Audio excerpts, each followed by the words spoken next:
44.com.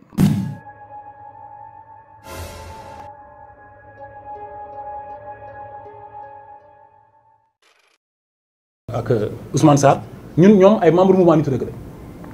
xam nañu jugé nañ leen tëj leen 2 mois ci ay manifestation te manifesté wu ñaari nit la ban trouble à l'ordre public la ñu war mën a def bu ñu demee ba di tëj nit ñaari weer ci trouble à l'ordre public ñaari nit mais y a problème taxaw fi ñu taxaw ne libéré Pape Alé Niang y a problème juge bi taxaw jàkkaarloog ñoom sans vergogne tëj leen ñaari weer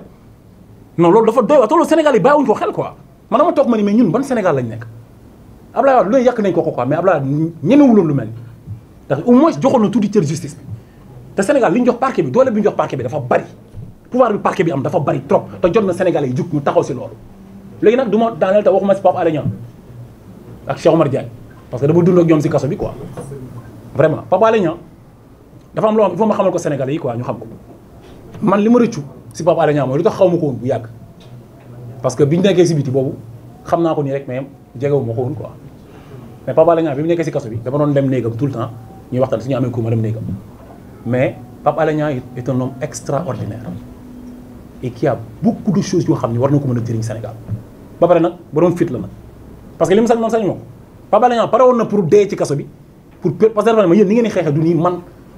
du ma ko yombalal Macky Sall man naa dee ci kaso bi dañ si doon jàpp pour mu bañ a def grève de la faim parce que ñun diine la ñuy xeexal te diine nangul loolu yonent bi mooy suñu kilifa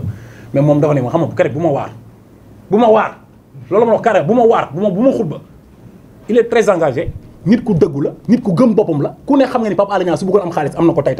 su bëggoon topp système bi topp na leen tey kon nag sénégalais nañ gestu ñi nga xam ne ñooy xeex pour le Sénégal te bàyyi borom làmmiñu rëy yi ñuy déglu nañ déglu dëgg parce que dañu war a bàyyi bu ñuy xeex ñuy xeexee ay fen bu ñuy xeex loo xam ne waa ji fekk ñu wax lu la neex rek moom ku baax la nañ bàyyi loolu la fa passé dafa am benn femme bu ñu ne moom rakku Marème Faye Sall la dafa dem ci palais bi elle travaille là-bas moom mooy togg day cuisiner si palais bi ñu ne day fay ko chaque jour 14 millions xaw ma chaque mois la ñu wax xaw ma chaque jour non chaque mois man ma gis ko statut ko femme bi woo ma téléphone quoi wax ñun lu ñuy def diine lañ ciy xool ma ne ko maa ngi tuub maa ngi jégalu su ma amee occasion naa ko leeral Sénégalais yi musul liggéey pale liggéeyu fa te mi ngi nekk ci en état de grossesse ñu perturbé ko ba loolu mën na ko indil problème ak yooyu moo ñuy topp bu waa ji saaga Macky Sall nga ne ko baax la mais ku saaga sa kilifa suba beneen kilifa xaaral suba mu saaga sa kilifa ay saaga la kenn warul cautionné ku ñëw nax leen Pastef on comprend nag parce que da ngeen sonn ko on comprend mais nañ ànd ak xel koy xool muy saaga sax booy dégg saaga yi sax yow day tax boo ñaanee du nangu kon ñun nañ fexe ba ñu xool bu baax xamee li ñuy xeex teg ko ci dëgg parce que mosu leen dégg aussi seen leader yi saaga Ousmane Sonko musul saaga Bassirou Diomaye Faye musul saaga kon nañ fexe ba ñun képp koo xam dafa bëgg ñëw ànd ak ñun bu ñuy fekk Macky Sall ci animosité bi mu leen di yóbbu wàccee ñu jàpp politique wàccee ko ci niveau bu baax a baax affaire u sexe depuis 3 ans sexe tudd na fii génn na fee encore sexe yi diw saaga na ko nga gis nit taxaw jàpp ko Marème Faye Sall yaay la am na ay doom mais nga koy wax boo xamante ni ku ko waxoon sa yaay du la neex képp koo xam ne boo koy déglu bu sa yaay ñëwee nga wàññi ko mais bu leen ko déglu suba dina leen wax loo xam ni gàcce la andi leen ak dëgg te ngeen teg ko ci siraatal mustaqim loolu mooy muccal Sénégal te ngeen xam ne lii chayt la ku ci dee chayt la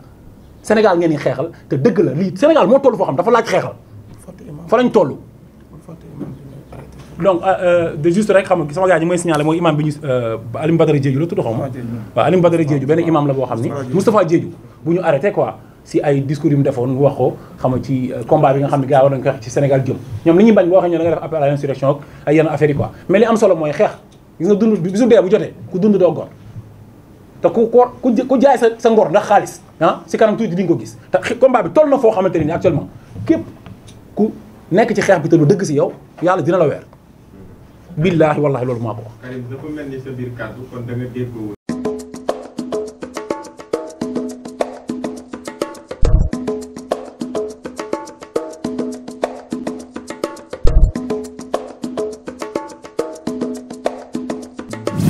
Site la Senati 44.com.